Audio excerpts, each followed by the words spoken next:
দর্শক, নিম্নবিত্ত আর মধ্যবিত্ত যাদের এক রোজ অথবা 2 রোজের ইনকাম দিয়ে কিনতে হয় 1 কেজি গরু গোশত, আর সেটি যদি হয় পচা মাংস, তাহলে নিশ্চয়ই চোখ কপালে উঠবেই। এমনটি ঘটেছে চাঁদপুরের কচুয়া উপজেলার কচুয়া পৌর বাজারে।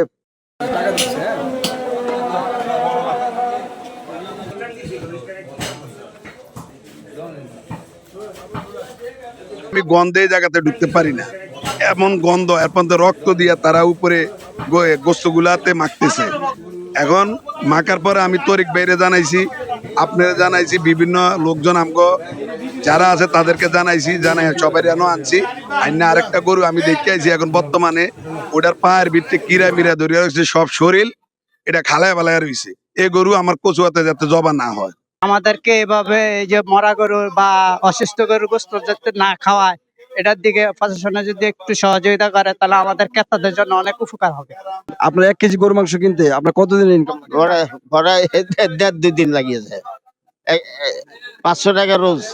এই 1 কেজি কিনলে 2 দিন লাগে, 2 দিনের টাকা লাগিয়েছে। মানে 2 দিনের রোজের টাকা দিয়ে আপনি 1 কেজি গরু মাংস কিনেন, তার মধ্যে যদি সেটা পচা হয়, তাহলে সেই ক্ষেত্রে আপনার কাছে কেমন লাগে? না, খারাপ লাগে আমাদের, খারাপ। এই জন্যই তো আপনাদের বলা যে আমাদের দিকে একটু দৃষ্টি করেন, আমাদের দিকে একটু দেখেন যে তারা ভালো গোস্ত আমাদের দেয় না কোনো খারাপ দেয়। এটা আপনারা দেখলে আমাদের জন্য ভালো হবে। আপনাদের বাইরে থেকে কোনো গরু আসছে কিনা গোসল? হ্যাঁ, আসছে। কোথা থেকে আসছে জানেন? আসছে আপনার ইয়ার থেকে, নৈলুর থেকে। আপনারা তো যেহেতু কচুয়া পৌর বাজার, সেক্ষেত্রে পৌর বাজার একটা নির্দিষ্ট জায়গা আছে এখানে গরু জবাই করার। সেক্ষেত্রে আপনারা এখানে জবাই না করে বাইরে থেকে কেন গরু নিয়ে আসছে? এটা প্রায় নিষেধ করা হয়েছিল, তারপরও আনা হয়েছে। এটা এখন বাজার কমিটি আছে, ওনারা একটা সিদ্ধান্ত নেবে। কে নিয়ে আসছে? কে নিয়ে আসছে? এটা নিয়ে আসছে ফারুক ভাই। ফারুক ভাই? জি জি। সাথে আর কে আছে? ওনার সাথে ওনার সহকর্মীরা আছে। আমগো এই মসজিদের বড় মসজিদের মুয়াজ্জিনে গরু কাটে, হ্যাঁ দিয়ে আমরা গরু কাটাই, আমরা নিজে গরু কাটি না। আজকে তো একটা গরু নিয়ে আসছে। আনছে, যে আনছে তার কাছে যান। আপনি জানেন কে নিয়ে আসছে? আজকে আনছে কে এটা আমি বলতে পারি না। আয়া শুনছি আমরা গোস কে বাইরে থেকে। আপনি নিয়ে আসেন নাই, সেটা আমরা জানি, আমাদের কাছে তথ্য আছে, কিন্তু পাশাপাশি অন্য ব্যাপারীরা নিয়ে আসে, সেটা তথ্য আছে আমাদের কাছে। এই বিষয়ে একটু বলেন, আপনি এটা সত্যি কিনা? ওই ওই কারণে তো আমরা ফাঁসতেছি ভালো মানুষ, ওই কারণে আমরা ভালো মানুষে ফাঁসতেছি। কিন্তু আমরা অবৈধ কাজ করি নাই, যারা করে তারা সারিকা থাকে, ভালো মানুষ তারা ফাঁসাইয়া দেয়। তার মানে এই চক্র এখানে আছে। আছে। ধন্যবাদ। আজকে কত বছর আপনি এখানে দোকানদারি করেন? কেন হরা 20-25 বছর ব্যবসা করি। 20 থেকে 25 বছরের এই ব্যবসায়িক জীবনে মানে এই যে কাহিনী বাইরে থেকে গরু নিয়ে আসা, এটা আপনি আপনি কতদিন ধরে সেটা চলে? এটা এই আজগা 7-8 মাস।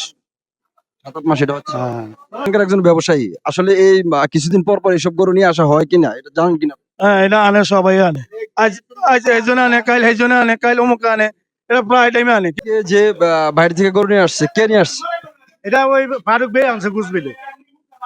ঠিক আছে, আমি একটা দোকানদার, আমার সাথে কারোর সাথে কোনো কথা হয় না, ঠিক আছে। আর আমি দেখছি যে সবাই আনে আনে বিক্রি করে, তা আমি তো মনে করেন আনা তো আমার অপরাধ না, নাকি? আর কারা কারা আনে একটু বলেন। এখানে একারে সবাই, এমন কোন দোকানদার নাই। নাম বলেন, নাম বলেন। আমি বলি একারে, মানে আমার বাজারের ভিতরে যত দোকানদার আছে সবাই আনে। এমন কোন দোকানদার নেই বাইরের ফাইকার গোছাই নিয়ে এখানে সেল করে না। আপনি বলছেন যে আপনি ছাড়াও আরো সবাই নিয়ে আসে? সবাই, এভরিথিং সবাই, মানে একজনও বাকি নেই। বাইরের থেকে পচা গরুর গোস্ত নিয়ে আইছে, আর এটা নিয়েও রিপোর্ট হয়েছে যে না, আমরা যদি ভবিষ্যতে আর এগুলি ঢুকাই তাহলে আমরা 5 লক্ষ টাকা মোচক আমরা করছি। এরপরও তারা আমাদের কোনো কথা রায় না, তারা আবারও সেম এই বাজারে অনিয়ম করতে আছে। আপনার বাইরের থেকে অসুস্থ গরু, কারো গরু মরে যাইতেছে, এরকম গোস্ত না ঢুকে আমাদের বাজারে মানুষের এই যে ভেজাল জিনিস খাবা। আমরা যেভাবে বাজার কমিটি বা বাজারের ব্যবসায়ী হিসেবে আমরা চেষ্টা করছি, তাদেরকে আমরা টাইট করতে পারিনি। এই জন্য আমার খেয়াল হয়েছে কচুয়া প্রশাসনিক ভাবে তাদের ব্যবস্থা নেওয়া হোক।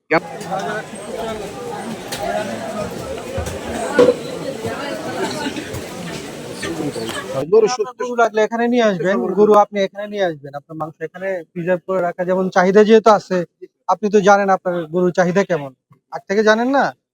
ফিক্সড যেহেতু আপনার এই হোটেল গুলো আপনার নেয়, তো তাহলে আপনি ওইভাবে গরু নিয়ে সেখানে জবাই করে করেন।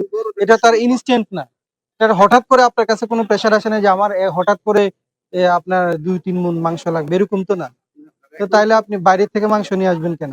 এবং বাইরে থেকে মাংস নিয়ে আসতে গিয়ে সবচেয়ে বড় যে অভিযোগ, হাতে নাতে আমাদের এই যে সাংবাদিক রিপোর্টার আছেন, উনি এর আগে আপনাকে এরকম ভাবে হাতে নাতে ধরছে এবং আপনার কিছু মাংস পচা পাইছে। পচা মাংস উনি ফালাইয়া দিচ্ছে ওই দিনকে। আসছে কোত্থেকে নিয়ে আসছিলেন এগুলো? পচা মাংস না মানে রাত্রে জবা করে আনছে আর কি, তখন একটু সমস্যা হয়ে গেছে আর কি। সেদিনের মাংসটা পচা ছিল কিনা আপনি একটু হ্যাঁ, মাংস গান্দা ছিল। বুঝছেন?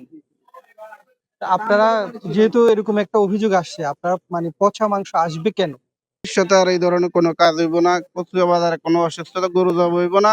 নীতিমালা বলে কচুয়া পৌর বাজারের নির্দিষ্ট যে স্থান রয়েছে সেই স্থানে গরু জবাই করবে, কিন্তু তারা এখানে গরু জবাই না করে বাইরে থেকে গরু জবাই করে নিয়ে আসা হয় পচা মাংস, মরা গরুর মাংস এবং প্রতিবন্ধী গরুর মাংস। তাই এখানকার বাজার কমিটি হতে শুরু করে কিছু কিছু ব্যবসায়ী এবং ক্রেতাদের একটাই প্রত্যাশা, যেন আর এই কচুয়া বাজারে পচা মাংস, প্রতিবন্ধী গরুর মাংস এবং বাইরে থেকে গরুর মাংস এনে বিক্রি করা না হয়।